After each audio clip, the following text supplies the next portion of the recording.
नहमदु व नसल्ली अला रसूलिल करीम अम्मा बाद औज़ु बिल्लाहि मिनश शैतानिर रजीम बिस्मिल्लाहिर रहमानिर रहीम। अल्लाह ने फरमाया कि हमने पहाड़ों से सोते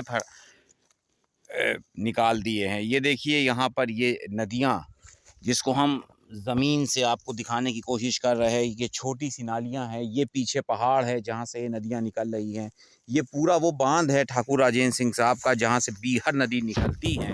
और यही नदी गंगा का ड्रेनेज पैटर्न और अफवाह तंत्र का एक हिस्सा है। ये आगे जा कर के चचाई के पास तमस में मिल जाती हैं और तमस सिरसी में गंगा में मिलती हैं। गंगा जाके बंगाल की खाड़ी में समा जाती है। एक हिस्सा उसका बांग्लादेश चला जाता है। तो आप समझ सकते हैं कि बरसात के दिनों में ये पानी बांग्लादेश से होता हुआ ब्रह्मपुत्र और सुंदरवन के डेल्टा तक पहुंचता है। ये वही पानी है।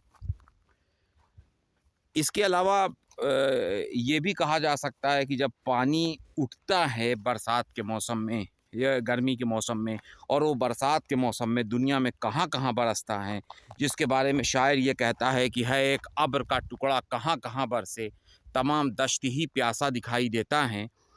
आगे आपको वो डैम भी दिखाया जाएगा जो गालिबन गवर्नमेंट ने या ठाकुर साहब ने खुद बांधा होगा। राजेंद्र सिंह साहब यहाँ के विधायक भी हैं और कई बार डिप्टी स्पीकर और मंत्री भी रह चुके हैं।